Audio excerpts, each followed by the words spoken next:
जय गणेश भगवान, जय महालक्ष्मी मैया, राधे राधे, जय श्री कृष्ण भगवान जी। आप सबका मेरे चैनल में स्वागत है। वैशाख मास से महात्म्य अध्याय 8वां सुनाने जा रहा हूँ। 8वां अध्याय तदंतर मैथिली ने कहा, है ब्रह्म, जल दान न करने से इक्ष्वाकु वंशधर राजा का 3 जन्म चाटक होना और मेरे घर में गुरु गोदी बनना ठीक ही हुआ, क्योंकि साधु महात्माओं की सेवा न करने से गिद्ध की योनि पाई, परंतु आपने जो यह कहा है कि उसे 4 जन्म तक कुत्ते की योनि मिली है, यह बात मुझे कुछ अनुचित प्रतीत होती है कि उसे बिना कारण ही कुत्ते की योनि क्यों मिली है। हे विप्रो, मैं आपका प्यारा शिष्य हूँ, आप मेरे इस संशय को दूर कर दीजिए। राजा के प्रश्न को सुन महायशस्वी सुखदेव धन्य धन्य कह कर कहने लगे, हे राजन, हे पाप रहित, जो तुमने पूछा है मैं उसका समाधान कहता हूँ। यही बात कैलाश के शिखर पर शिव जी ने पार्वती जी से कही थी। सब लोगों की रचना कर उनकी आमुषिम और यही 2 प्रकार की स्थिति बनाई, जल सेवा, अन्न सेवा और असद सेवा है। माँ भागे, ये तीनों यही इस लोक की स्थिति के हेतु हैं। साधु सेवा, विष्णु सेवा, धर्म सेवा, ये तीनों परलोक की स्थिति के हेतु हैं। यही के हेतुओं का करना तत्काल धन संपत्ति देता है। अप्रिय बातें कहना भी दुख का हेतु होता है। यहाँ पर पुराने इतिहास वर्णन करते हैं, जो ऐसा पाप नाशक और अद्भुत है जिसके सुनने से रोमांच हो जाते हैं। यज्ञ दीक्षा में उपगत दक्ष प्रजापति एक समय महादेव जी को बुलाने कैलाश पर गए। उन्हें देखकर उन्हीं की भलाई सोच महादेव जी ने उठकर आदर नहीं किया। शिव जी ने सोचा, मैं संपूर्ण देवताओं का गुरु हूँ। स्वामी सेवक के आने पर पति स्त्री के लिए और गुरु शिष्य के लिए नहीं उठते हैं। जो स्वामी स्वयं भृत्य आदि के लिए उठते हैं, उनकी आयु, धन और यश तत्काल नष्ट हो जाते हैं, इसलिए मुझे उठना नहीं चाहिए। यह मेरा प्यारा ससुर है। ऐसा विचार कर दक्ष प्रजापति की भलाई सोच महादेव जी आसन से ना उठे। तब महादेव जी द्वारा उठकर आदर न किए जाने का कारण दक्ष प्रजापति को बड़ा क्रोध आया और अनेक प्रकार से महादेव जी के आगे ही निंदा करने लगे। ऐसा अहंकारी जिसका धन केवल एक बूढ़ा बैल है, कपाल की हड्डी धारण करते हैं, शमशान में घर है, सर्पों के आभूषण धारण कर रखे हैं, संग में रात दिन भूत प्रेत पिशाच आदि ऐसे ऐसे दुर्जन रहते हैं। दुरात्मा नारद के बताने से मैंने अपनी कन्या सती का विवाह इसके संग कर दिया है। यह भी अलग धर्म वाली हो गई है, मैं इसे कभी नहीं सह सकता।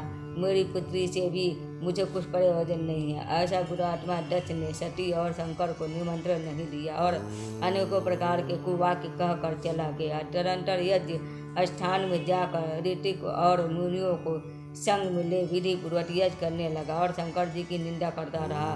ब्रह्मा और विष्णु को छोड़ सिद्ध, चारर, गंधर्व, यश, राक्षस और किन्नर आदि सब देवता यज्ञ में आए।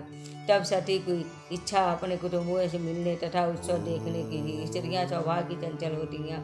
महादेव जी के मना करने पर भी जाने की मन में ठान ली। महादेव जी बोले, हे वरिणी, सभा में बैठकर वह मेरी सदा निंदा करते हैं, जो तुमसे सही नहीं जाएगी और तुम निश्चित ही अपना शरीर त्याग दोगी। ये तो तुम अपने पिता के घर मत जाओ, वहाँ जाने से तुम्हारा कल्याण नहीं है। इस प्रकार समझाने पर भी सती न रुकी, अकेली घर से निकल पर चली गई। तब नंदी ने चुपचाप सती को अपनी पीठ पर बैठा कर ले गए और वहाँ महादेव जी के करोड़ों भूतियादि गढ़ पीछे चले। सती जी महलों में होती ही भी किसी के न बोलने पर उदास हो महादेव जी के बात याद कर यज्ञ मंडप में गई।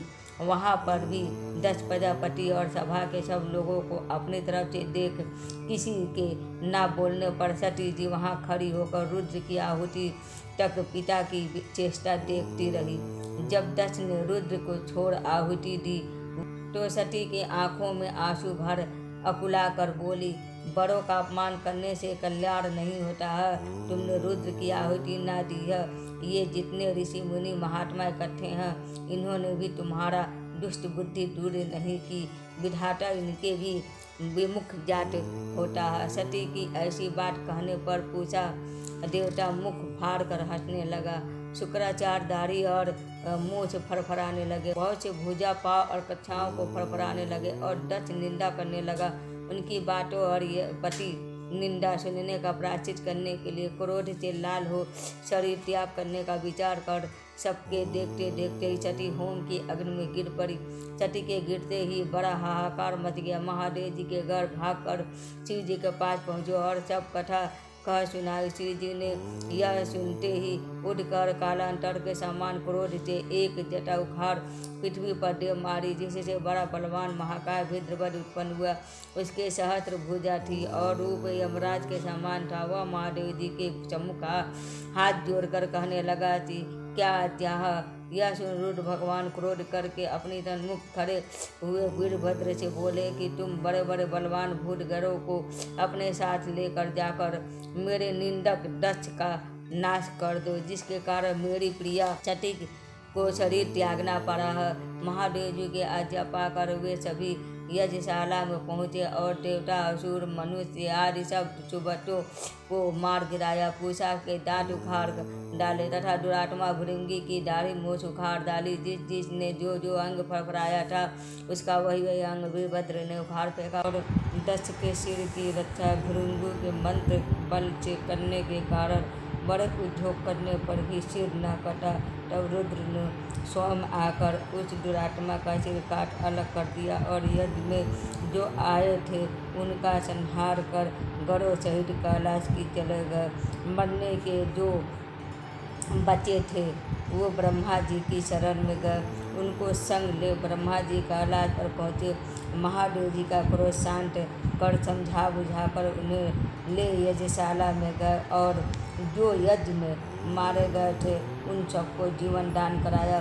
सदाशिव ने दक्ष से धड़ पर बकरे का सिर रख दिया। उसी से उनकी प्रसन्नता के लिए बम बम किया जाता। बकरे की दाढ़ी बुजुर्ग के मुख पर लगा दी। पूजा के जहाँ तहाँ अंग लगाकर सबके सिर जोड़ और सबका कल्याण कर दिया। दक्ष का यज्ञ पूरा करा कर देवता अपने अपने स्थानों को गए। शिव जी नैष्ठिक ब्रह्मचर्य व्रत का धारण कर गंगा तट पर पुनांग ब्रिज के नीचे तप करने लगे। दक्ष पुत्री सती ने हिमाचल के घर उसकी स्त्री मेनका के गर्भ से जन्म लिया और वहीं पर उनका पालन पोषण होने लगा। इतने में तारकासुर नामक एक राक्षस उत्पन्न हुआ और परमेश्वरी ब्रह्मा से वर पाया कि सिवाय रुद्र से महाबली पुत्र के तू किसी से भी नहीं मरेगा। यह बात सुन उसने सोचा कि शिव जी तो कोई स्त्री नहीं है तो फिर पुत्र कहाँ से होगा।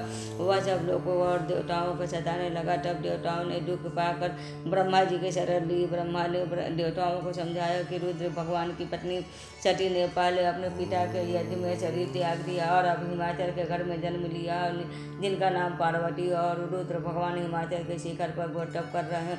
किसी तरह से पार्वती का परिग्रह रुद्र भगवान से कराना चाहिए। ब्रह्मा के यह वचन सुन तब देवता इंद्र को लेकर अमरावती पुरी में गए और बृहस्पति जी के सलाह पर अपने कार्य सिद्धि के लिए इंद्र ने नारद और कामदेव को बुलाया। तो उन दोनों को बुलाकर नारद जी को हिमाचल के पास कहला भेजा कि वह अपनी पुत्री को, जो पहले दक्ष की कन्या थी, उसको शिव जी की पत्नी बनाने की नियुक्ति करें। नारद जी से ऐसा कहा गया था, वैसे ही करने चले गए। फिर कामदेव से कहा कि सब देवताओं और महादेव जी के हित के लिए बसंत ऋतु के संग लेकर रुद्र भगवान के तपोवन में चारों ओर मनोहर बसंत ऋतु का विस्तार करो। वहाँ पार्वती जी महादेव जी के पास पहुँच जा।